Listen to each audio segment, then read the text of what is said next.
हिंदी साहित्य में आइए सुनते हैं मुंशी प्रेमचंद्र द्वारा रचित एक ट्रेस स्वर चंद्रशेखर। विशेष आग्रह, अगर आपको हमारी कहानी पसंद है तो कृपया लाइक शेयर सब्सक्राइब अवश्य करें। आप कहाँ से सुन रहे हैं और अपना शुभ नाम कमेंट बॉक्स में लिखना ना भूलें। धन्यवाद। रंगमंच का पर्दा गिर गया। तारा देवी ने शकुंतला का पाठ खेलकर दर्शकों को मुग्ध कर दिया था। जिस वक्त वह शकुंतला के रूप में राजा दुष्यंत के सम्मुख खड़ी ग्लानि वेदना और तिरस्कार से उत्तेजित भावों को आग्नेय शब्दों में प्रकट कर रही थी, दर्शक वृंद शिष्टता के नियमों की उपेक्षा करके मंच की ओर उन्मत्तों की भांति दौड़ पड़े थे और तारा देवी का यशोगान करने लगे थे। कितने ही तो स्टेज पर चढ़ गए और तारा देवी के चरणों पर गिर पड़े। सारा स्टेज फूलों से पट गया। आभूषणों की वर्षा होने लगी। यदि उसी क्षण मेनका का विमान नीचे आकर उसे उड़ा न ले जाता तो कदाचित उस धक्कम धक्के में 10-5 आदमियों की जान पर बन आती। मैनेजर ने तुरंत आकर दर्शकों को गूढ़ ग्राहकता का धन्यवाद दिया और वादा किया कि दूसरे दिन फिर वही तमाशा होगा। तब लोगों का मोहांतर शांत हुआ, मगर एक युवक उस वक्त भी मंच पर खड़ा रहा। लंबे कद का था, तेजस्वी मुद्रा, कुंदन का सा देवताओं का सा स्वरूप, गठी हुई देह, मुख से एक ज्योति सी प्रफुल्लित हो रही थी। कोई राजकुमार मालूम होता था। जब सारे दर्शक गण बाहर निकल गए, उसने मैनेजर से पूछा, क्या तारा देवी से एक क्षण के लिए मिल सकता हूँ? मैनेजर ने उपेक्षा के भाव से कहा, हमारे यहाँ ऐसा नियम नहीं है। युवक ने फिर पूछा, क्या आप मेरा कोई पत्र उनके पास भेज सकते हैं? मैनेजर ने उसी उपेक्षा के भाव से कहा, जी नहीं, क्षमा कीजिएगा, यह हमारे नियमों के विरुद्ध है। युवक ने और कुछ न कहा।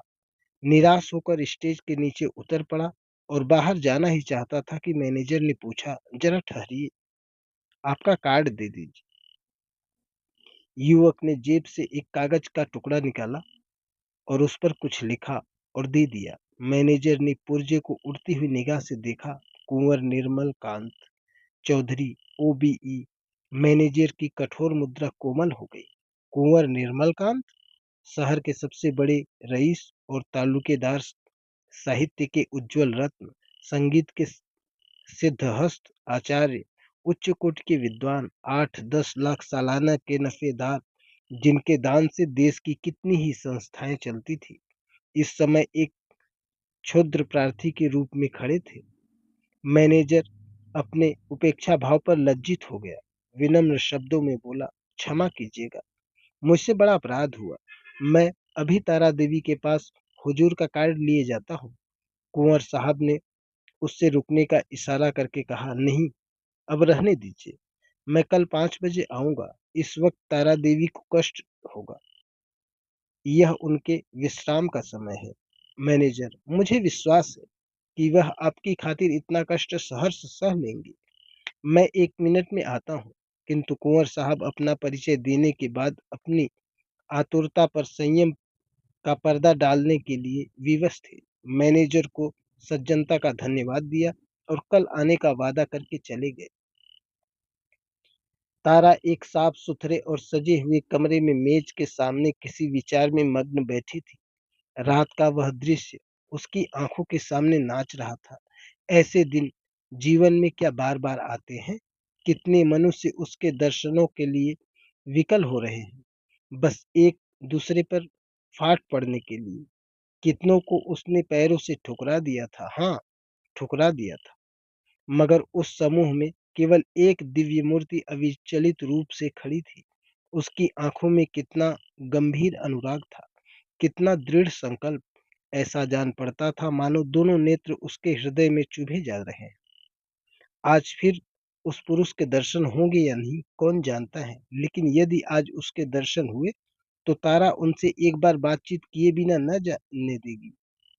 यह सोचते हुए उसने आईने की ओर देखा।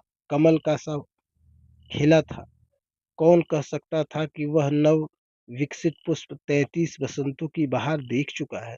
वह कांति, वह कोमलता, वह चपलता, वह माधुर्य किसी नवयौवन को लज्जित कर सकता था।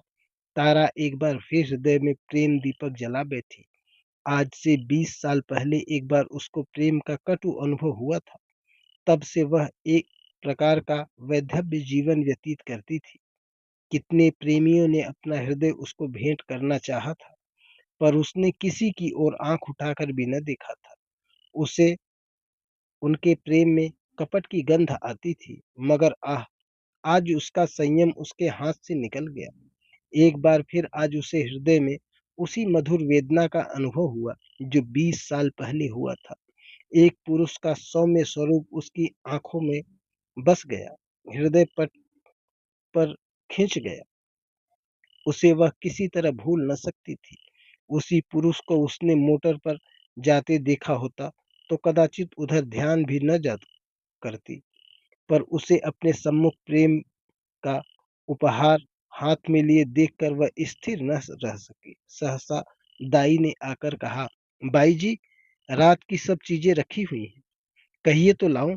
तारा ने कहा, नहीं, मेरे पास चीजें लाने की जरूरत नहीं, मगर ठहरो, क्या क्या चीजें हैं? एक ढेर का ढेर तो लगा है बाई जी, कहाँ तक गिनाऊं? अशर्फियां हैं, ब्रूचेज है, बाल के पिन, बटन, लॉकेट, अंगूठियां, सभी तो हैं। एक छोटे से डिब्बे में एक सुंदर हार है, मैंने आज तक वैसा हार नहीं देखा। सब संदूक में रख दिया है। अच्छा, वह संदूक मेरे पास ला। दाई ने संदूक लाकर मेज पर रख दिया। उधर एक लड़के ने एक पत्र लाकर तारा को दिया।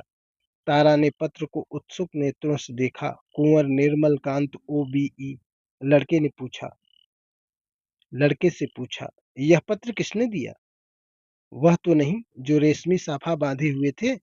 लड़के ने केवल इतना कहा, मैनेजर साहब ने दिया है, और लपका हुआ बाहर चला गया। संदूक में सबसे पहले डिब्बा नजर आया। तारा ने उसे खोला तो सच्चे मोतियों का सुंदर हार था। डिब्बे में एक तरफ एक कार्ड भी था। तारा ने लपक कर उसे निकाल लिया और पढ़ा, कुंवर निर्मल कांत। कार्ड उसके हाथ से छूटकर गिर पड़ा। वह झपट कर कुर्सी से उठी और बड़े बेग से कई कमरों और बरामदों को पार करती हुई मैनेजर के सामने आकर खड़ी हो गई।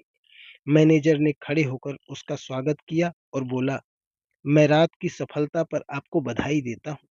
तारा ने खड़े खड़े पूछा, कुंवर निर्मल कांत क्या बाहर हैं?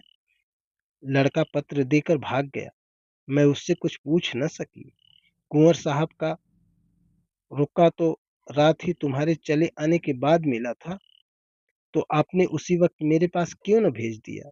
मैनेजर ने दबी जबान से कहा, मैंने समझा तुम आराम कर रही होगी, कष्ट देना उचित न समझा। और भाई, साफ बात यह है कि मैं डर रहा था कहीं कुंवर साहब को तुमसे मिलाकर तुम्हें खो न बैठूं। अगर मैं औरत होता तो उसी वक्त उनके पीछे हो लेता। ऐसा देवरूप पुरुष मैंने आज तक नहीं देखा। वही जो रेशमी साफा बांधे खड़े थे तुम्हारे सामने, तुमने भी तो देखा था। तारा ने मानो अर्ध निद्रा की दशा में कहा, हाँ, देखा तो था। क्या यह फिर आएंगे? हाँ, आज 5 बजे शाम को। बड़े विद्वान आदमी हैं और इस शहर के सबसे बड़े रईस। आज मैं रिहर्सल में न आऊंगी, कुंवर साहब आ रहे होंगे। तारा आईने के सामने बैठी है और दाई उसका श्रृंगार कर रही है। श्रृंगार भी इस जमाने में एक विद्या है। पहले परिपाटी के अनुसार ही श्रृंगार किया जाता था। कवियों, चित्रकारों और रसिकों ने श्रृंगार की मर्यादा सी बांध दी थी। आंखों के लिए काजल लाजमी था, हाथों के लिए मेहंदी, पांव के लिए महावर, एक एक अंग, एक एक आभूषण के लिए निर्दिष्ट था। आज वह परिपाटी नहीं रही। आज प्रत्येक रमणी अपनी सुरुचि, सुबुद्धि और तुलनात्मक भाव से श्रृंगार करती है। उसका सौंदर्य किस उपाय से आकर्षकता की सीमा पर पहुंच सकता है, यही उसका आदर्श होता है। तारा इस कला में निपुण थी। वह 15 साल से इस कंपनी में थी और यह समस्त जीवन उसने पुरुषों के हृदय से खेलने में ही व्यतीत किया था। किस चितवन से, किस मुस्कान से, किस अंगड़ाई से, किस तरह केसों के बिखर बिखर देने से दिलों का कत्लेआम हो जाता है, इस कला में कौन उससे बढ़कर हो सकता था? आज उसने चुन चुन कर आजमाए हुए तीर तर्कस से निकाले, और जब अपने वस्त्रों से सज धज कर वह दीवान खाने में आई तो जान पड़ा मानो संसार का सारा माधुर्य उस उसकी बलाएं ले रहा है। वह मेज के पास खड़ी होकर कुंवर साहब का कार्ड देख रही थी। उसके कान मोटर की आवाज की ओर लगे हुए थे। वह चाहती थी कि कुंवर साहब इसी वक्त आ जाएं और उसे इसी अंदाज से खड़े देखें। इसी अंदाज से वह उसके अंग प्रत्यंगों की पूर्ण छवि देख सकते थे। उसने अपनी श्रृंगार कला से काल पर विजय पा ली थी। कौन कह सकता था कि यह चंचल नवयौवन उस अवस्था को पहुंच चुकी है जब हृदय को शांति की इच्छा होती है। वह किसी आश्रम के लिए आतुर हो उठता है और उसका अभिमान नम्रता के आगे सिर झुका देता है। तारा देवी को बहुत इंतजार न करना पड़ा। कुंवर साहब शायद मिलने के लिए उससे भी उत्सुक थे। 10 ही मिनट के बाद उनकी मोटर की आवाज आई। तारा संभल गई। एक क्षण में कुंवर साहब ने कमरे में प्रवेश किया। तारा शिष्टाचार के लिए हाथ मिलाना भी भूल गई। प्रौढ़ावस्था में भी प्रेमी की उद्विग्नता का और असावधानी कुछ कम नहीं होती। वह किसी युवती की भांति सिर झुकाए खड़ी रही। कुंवर साहब की निगाह आते ही उसकी गर्दन पर पड़ी। वह मोतियों का हार जो उन्होंने रात को भेंट किया था चमक रहा था। कुंवर साहब को इतना आनंद और कभी न हुआ था। उन्हें एक क्षण के लिए ऐसा जान पड़ा मानो उसके जीवन की सारी अभिलाषा पूरी हो गई। बोले, मैंने आपको आज इतने सवेरे कष्ट दिया, क्षमा कीजिएगा। यह तो आपके आराम का समय होगा। तारा ने सिर से खिसकती हुई साड़ी को संभाल कर कहा, इससे ज्यादा आराम और क्या हो सकता है कि आपके दर्शन हुए। मैं इस उपहार के लिए और क्या आपको कितना धन्यवाद दूं, कम है। अब तो कभी कभी मुलाकात होती रहेगी। निर्मल कांत ने मुस्कुरा कर कहा, कभी कभी नहीं, रोज। आप चाहे मुझसे मिलना पसंद न करें, पर एक बार इस ड्योढ़ी पर सिर को झुका ही आऊंगा। तारा ने भी मुस्कुराकर उत्तर दिया, उसी वक्त तक जब तक कि मनोरंजन की कोई नई वस्तु नजर न आ जाए। क्यों? मेरे लिए यह मनोरंजन का विषय नहीं, जिंदगी और मौत का सवाल है। हाँ, तुम इसे विनोद समझ सकती हो, मगर कोई परवाह नहीं। तुम्हारे तुम्हारे मनोरंजन के लिए मेरे प्राण भी निकल जाए तो मैं अपना जीवन सफल समझूंगा। दोनों तरफ से इस प्रीति को निभाने के वादे हुए। फिर दोनों ने नाश्ता किया और कल भोज का न्योता देकर कुंवर साहब विदा हुए। 1 महीना गुजर गया। कुंवर साहब दिन में कई कई बार आते। उन्हें एक क्षण का वियोग भी असह्य था। कभी दोनों बजरे पर दरिया की सैर करते, कभी हरी हरी घास पर पार्कों में बैठे बातें करते। कभी गाना बजाना होता, नित्य नए प्रोग्राम बनते थे। सारे शहर में मशहूर था कि ताराबाई ने कुंवर साहब को फंसा लिया और दोनों हाथों से संपत्ति लूट रही है। पर तारा के लिए कुंवर साहब का प्रेम ही एक ऐसी संपत्ति थी जिसके सामने दुनिया भर की दौलत दे थी। उन्हें अपने सामने देखकर उसे किसी वस्तु की इच्छा न होती थी। मगर 1 महीने तक इस के बाजार में घूमने पर भी तारा को वह वस्तु न मिली जिसके लिए उसकी आत्मा लोलुप हो रही थी। वह कुंवर साहब से प्रेम की, अपार और अतुल प्रेम की, सच्चे और निष्कपट प्रेम की बातें रोज सुनती थी, पर उसमें विवाह का शब्द का न आने पाता था। मानो प्यासे को बाजार में पानी छोड़कर और सब कुछ मिलता हो। ऐसे प्यासे को पानी के सिवा और किस चीज से तृप्ति हो सकती है? प्यास बुझाने के बाद संभव है और चीजों की तरफ उसकी रुचि हो, पर प्यासे के लिए तो पानी सबसे मूल्यवान पदार्थ है। वह जानती थी कि कुंवर साहब उसके इशारे पर प्राण तक दे देंगे, लेकिन विवाह की बात क्यों उनकी जबान से नहीं मिलती? क्या इस विषय का पर कोई पत्र लिखकर अपना आशय कह देना संभव था?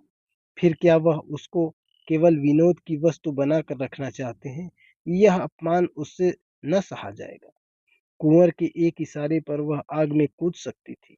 पर यह अपमान उसके लिए असह्य था। किसी शौकीन रईस के साथ वह इससे कुछ दिन पहले शायद 1-2 महीने रह जाती और उसे नोच-खसोट कर अपनी राह लेती, किंतु प्रेम का बदला प्रेम है। कुंवर साहब के साथ वह यह निर्लज्ज जीवन न व्यतीत कर सकती थी। उधर कुंवर साहब के भाई बंद भी गाफिल न थे। वे किसी भांति उन्हें ताराबाई के पंजे से छुड़ाना चाहते थे। कहीं कुंवर साहब का विवाह ठीक कर देना ही एक ऐसा उपाय था जिससे सफल होने की आशा थी, और यही उन लोगों ने किया। उन्हें यह भय तो न था कि कुंवर साहब इस एक्ट्रेस से विवाह कर लेंगे। हाँ, यह भय अवश्य था कि कहीं रियासत का कोई हिस्सा उसके नाम कर दें या उसके आने वाले बच्चों को रियासत का मालिक बना दें। कुंवर साहब पर चारों ओर से दबाव पड़ने लगे। यहाँ तक कि यूरोपियन अधिकारियों ने भी उन्हें विवाह कर लेने की सलाह दी। उस दिन संध्या समय कुंवर साहब ने ताराबाई के पास जाकर कहा, तारा, देखो, तुमसे एक बात कहता हूँ, इनकार न करना। तारा का हृदय उछलने लगा। बोली, कहिए, क्या बात है? ऐसी कौन वस्तु है जिसे आपकी भेंट करके मैं अपने को धन्य समझूं? बात मुंह से निकलने की देर थी। तारा ने स्वीकार कर लिया और हर्षोन्माद की दशा में रोती हुई कुंवर साहब के पैरों पर गिर पड़ी। एक क्षण के बाद तारा ने कहा, मैं तो निराश हो चली थी। आपने बड़ी लंबी परीक्षा ली। कुंवर साहब ने जबान दांतों तले दबाई, मानो कोई अनुचित बात सुन ली हो। यह बात नहीं है तारा। अगर मुझे विश्वास होता कि तुम मेरी याचना स्वीकार कर लोगी, तो कदाचित पहले ही दिन मैंने भिक्षा के लिए हाथ फैलाया होता। पर मैं अपने को तुम्हारे योग्य नहीं पाता था। तुम सद्गुणों की खान हो, और मैं जो हूँ, कुछ हूँ, वह तुम जानती ही हो। मैंने निश्चय कर लिया था कि उम्र भर तुम्हारी उपासना करता रहूंगा। शायद कभी प्रसन्न होकर तुम मुझे बिना मांगे ही वरदान दे दो। बस यही मेरी अभिलाषा थी। तुम में अगर कोई गुण है तो यही है कि तुमसे प्रेम करता हूँ। जब तुम साहित्य या संगीत या धर्म पर अपने विचार प्रकट करने लगती हो, तो मैं दंग रह जाता हूँ और अपनी क्षुद्रता पर लज्जित हो जाता हूँ। तुम मेरे लिए सांसारिक नहीं, स्वर्गीय हो। मुझे आश्चर्य यही है कि इस समय मैं तुम्हारी खुशी के पागल क्यों नहीं हो जाता। कुंवर साहब देर तक अपने दिल की बातें करते रहे। उनकी वाणी कभी इतनी प्रगल्भ न हुई थी। तारा सिर झुकाए सुनती थी, पर आनंद की जगह उसके मुख पर एक प्रकार का क्षोभ लज्जा से मिला हुआ अंकित हो रहा था। यह पुरुष इतना सरल हृदय, इतना निष्कपट है, इतना विनीत, इतना उदार। सहसा कुंवर साहब ने पूछा, तो मेरे भाग्य किस दिन उदय होंगे? तारा, दया करके बहुत दिनों के लिए न टालना। तारा ने कुंवर साहब की सरलता से परास्त होकर चिंतित स्वर में कहा, कानून का क्या कीजिएगा? कुंवर साहब ने तत्परता से उत्तर दिया, इस विषय में तुम निश्चिंत रहो तारा। मैंने वकीलों से पूछ लिया है। एक कानून ऐसा है जिसके अनुसार हम और तुम एक प्रेम सूत्र में बंध सकते हैं। उसे सिविल मैरिज कहते हैं। बस आज ही के दिन वह शुभ मुहूर्त आएगा। क्यों? तारा सिर झुकाए रही, बोल न सकी। मैं प्रातःकाल आ जाऊंगा, तैयार रहना। तारा सिर झुकाए रही, मुंह से एक शब्द न निकला। कुंवर साहब चले गए, पर तारा वही मूर्ति की भांति बैठी रही। पुरुषों के हृदय से क्रीड़ा करने वाली चतुर नारी क्यों इतनी विमूढ़ हो गई? विवाह का एक दिन और बाकी है। तारा को चारों ओर से बधाइयां मिल रही हैं। थिएटर के सभी स्त्री पुरुषों ने अपनी सामर्थ्य के अनुसार उसे अच्छे अच्छे उपहार दिए हैं। कुंवर साहब ने भी आभूषणों से सजा हुआ एक श्रृंगारदान भेंट किया है।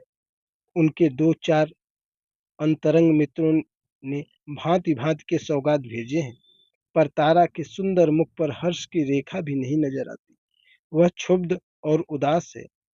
उसके मन में 4 दिनों के निरंतर यही प्रश्न उठ रहा है, क्या कुंवर के साथ विश्वासघात करें?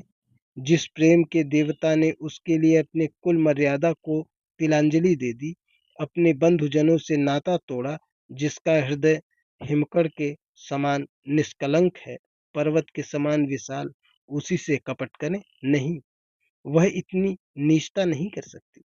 अपने जीवन में उसने कितने ही युवकों से प्रेम का अभिनय किया था, कितने ही प्रेम के मतवालों को वह सब्ज बाग दिखा चुकी थी, पर कभी उसके मन में ऐसी दुविधा न हुई थी, कभी उसके हृदय में उसका तिरस्कार न किया था। क्या इसका कारण इसके सिवा कुछ और था कि मेरा अनुराग उसे और कहीं न मिला था? क्या वह कुंवर साहब का जीवन सुखी बना सकती है? हाँ, अवश्य। इस विषय में उसे लेश मात्र भी संदेह नहीं था। भक्ति के लिए ऐसी कौन-सी वस्तु है जो असाध्य हो? पर क्या वह प्रकृति को धोखा दे सकती है? ढलते हुए सूर्य में मध्याह्न का सा प्रकाश हो सकता है? असंभव। वह स्फूर्ति, वह चपलता, वह विनोद, वह सरल छवि, वह तल्लीनता, वह त्याग, वह आत्मविश्वास, वह कहाँ से लाएगी? जिसके सम्मिश्रण को यौवन कहते हैं। नहीं, वह कितना ही चाहे, पर कुंवर साहब के जीवन को सुखी नहीं बना सकती। बूढ़ा बैल कभी जवान बछड़ों के साथ नहीं चल सकता। आह! उसने यह नौबत ही क्यों आने दी? उसने क्यों कृत्रिम साधनों से, बनावटी श्रृंगार से कुंवर को धोखे में डाला? अब इतना सब कुछ हो जाने पर वह फिर मुँह से कहेगी, कौन से मुँह से कहेगी कि मैं रंगी हुई गुड़िया हूँ? ज़बानी मुझसे कब की विदा हो चुकी है। अब केवल उसका पदचिह्न रह गया है। रात के 12 बज गए थे। तारा मेज के सामने इन्हीं चिंताओं में मग्न बैठी हुई थी। मेज पर उपहारों के ढेर लगे हुए थे, पर वह किसी चीज की ओर आंख उठाकर भी न देखती थी। अभी 4 दिन पहले वह इन्हीं चीजों पर प्राण देती थी। उसे हमेशा ऐसी चीजों की तलाश रहती थी जो काल के चिन्हों को मिटा सके, पर अब उन्हीं चीजों से उसे घृणा हो रही है। प्रेम सत्य है, और सत्य और मिथ्या दोनों एक साथ नहीं रह सकते। तारा ने सोचा, क्यों न यहाँ से कहीं भाग जाए, किसी ऐसी जगह चली जाए जहाँ कोई उसे जानता भी न हो। कुछ दिनों के बाद जब कुंवर का विवाह हो जाए, तो वह फिर आकर उनसे मिले और यह सारा वृत्तांत उनसे कह सुनाए। इस समय कुंवर पर वज्रपात सा होगा। हाय, न जाने उनकी दशा हो क्या होगी, पर उसके लिए इसके सिवा और कोई मार्ग नहीं है। अब उनके दिन रो रो कर कटेंगे, लेकिन उसे कितना ही दुख क्यों न हो, वह अपने प्रियतम के साथ छल नहीं कर सकती। उसके लिए इस स्वर्गीय प्रेम की स्मृति, इसकी वेदना ही बहुत है। इससे अधिक उसका अधिकार नहीं। दाई ने आकर कहा, बाई जी, चलिए कुछ थोड़ा सा भोजन कर लीजिए, अब तो 12 बज गए हैं। तारा ने कहा, नहीं, जरा भी भूख नहीं, तुम जाकर खा लो। दाई, देखिए मुझे भूल न जाइएगा, मैं भी आपके साथ चलूंगी। तारा, अच्छे अच्छे कपड़े बनवा रखे हैं ना? दाई, अरे बाई जी, मुझे अच्छे कपड़े लेकर क्या करना है, आप अपना कोई उतारा दे दीजिएगा। दाई चली गई। तारा ने घड़ी की ओर देखा, सचमुच 12 बज गए थे। केवल 6 घंटे और हैं। प्रातःकाल कुंवर साहब उसे विवाह मंदिर में ले जाने के लिए आ जाएंगे। हाय भगवान, जिस पदार्थ से तुमने इतने दिनों तक उसे वंचित रखा, वह आज क्यों सामने लाए? यह भी तुम्हारी क्रीड़ा है। तारा ने एक सफेद साड़ी पहन ली, सारे आभूषण उतार कर रख दिए। गर्म पानी मौजूद था, साबुन और पानी से मुंह धोया और आईने के सम्मुख जाकर खड़ी हो गई। कहाँ थी वह छवि, वह ज्योति जो आंखों को लुभा लेती थी? रूप वही था, पर क्रांति कहाँ? अब भी वह यौवन का स्वांग भर सकती है? तारा को अब वहां एक क्षण भी और रहना कठिन हो गया। मेज पर फैले हुए आभूषण और विलास की सामग्रियां मानो उसे काटने लगी। यह कृत्रिम जीवन असह्य हो उठा। खस की पट्टियों और बिजली के पंखों से सजा हुआ शीतल भवन उसे भट्टी के समान तपाने लगा। उसने सोचा, कहाँ भाग कर जाऊं? रेल से भागती हूँ तो भागने ना पाऊंगी। सवेरे ही कुंवर साहब के आदमी छूटेंगे और चारों तरफ मेरी तलाश होने लगेगी। वह ऐसे रास्ते से जाएगी जिधर किसी का ख्याल भी न आए। तारा का हृदय इस समय गर्व से उछला पड़ता था। वह दुखी न थी, निराश न थी, फिर कुंवर साहब से मिलेगी, किंतु वह निस्वार्थ संयोग होगा। प्रेम के बनाए हुए कर्तव्य मार्ग पर चल रही है, फिर दुख क्यों हो और निराश क्यों हो? सहसा उसे ख्याल आया, ऐसा न हो कुंवर साहब उसे वहां न पाकर शोक विह्वलता की दशा में अनर्थ कर बैठे। इस कल्पना से उसके रोंगटे खड़े हो गए। एक क्षण के लिए उसका मन कातर हो उठा। फिर वह मेज पर जा बैठी और ये एक पत्र लिखने लगी। प्रियतम, मुझे क्षमा करना, मैं अपने को तुम्हारी दासी बनने की योग्य नहीं पाती। तुमने मुझे प्रेम का वह स्वरूप दिखा दिया जिसकी इस जीवन में मैं आशा न कर सकती थी। मेरे लिए इतना ही बहुत है।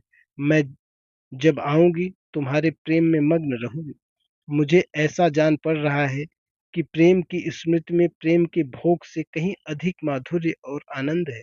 मैं फिर आऊंगी, फिर तुम्हारे दर्शन करूंगी, लेकिन उसी दशा में जब तुम विवाह कर लोगी। यही मेरे लौटने की शर्त है। मेरे प्राणों के प्राण, मुझसे नाराज न होना। ये आभूषण जो तुमने मेरे लिए भेजे थे, अपनी ओर से नववधु के लिए छोड़े जाती हूँ। केवल वह मोतियों का हार जो तुम्हारे प्रेम का पहला उपहार है, अपने साथ लिए जाती हूँ। तुमसे हाथ जोड़कर विनती करती हूँ, मेरी तलाश न करना। मैं तुम्हारी हूँ, सदा तुम्हारी रहूंगी। तुम्हारी तारा। यह पत्र लिखकर तारा ने मेज पर रख दिया, मोतियों का हार गले में डाला और बाहर निकल आई। थिएटर हॉल के संगीत थिएटर हॉल में संगीत की ध्वनि आ रही थी। एक क्षण के लिए उसके पैर बंध गए। 15 वर्षों का पुराना संबंध आज टूट रहा था। सहसा उसने मैनेजर को आते देखा। उसका कलेजा धक से हो गया। वह बड़ी तेजी से लपक कर दीवार की आड़ में खड़ी हो गई। ज्यों ही मैनेजर निकल गया, वह हाथे से बाहर आई और कुछ दूर गलियों में चलने के बाद उसने गंगा का रास्ता पकड़ा। गंगा तट पर सन्नाटा छाया हुआ था। 10-5 साधु बैरागी धोनियों के सामने लेटे थे। 10-5 यात्री कंबल जमीन पर बिछाए सो रहे थे। गंगा किसी विशाल सर्प की भांति रेंगती चली जाती थी। एक छोटी सी नौका किनारे पर लगी हुई थी। मल्लाह नौका में बैठा हुआ था। तारा ने मल्लाह को पुकारा, ओ माझी, उस पार नाव ले चलेगा? माझी ने जवाब दिया, इतनी रात गए नाव न जाएगी। मगर दूनी मजदूरी की बात सुनकर उसे लालच उठा और नाव को खोलता हुआ बोला, सरकार, उस पार कहाँ जी हैं? उस पार एक गांव में जाना है। मुदा इतनी रात गए कोनो सवारी शिकारी कुछ मिल जाई है, कोई हर्ज नहीं। तुम मुझे उस पार पहुंचा दो। माझी ने नाव खोल दी। तारा उस पार जा बैठी और नौका मंद गति से चलने लगी, मानो जीवन स्वप्न साम्राज्य में विचर रहा हो। इसी समय एकादशी का चांद पृथ्वी से उस पार अपनी उज्जवल नौका खेता हुआ निकला और व्योम सागर को पार करने लगा। धन्यवाद।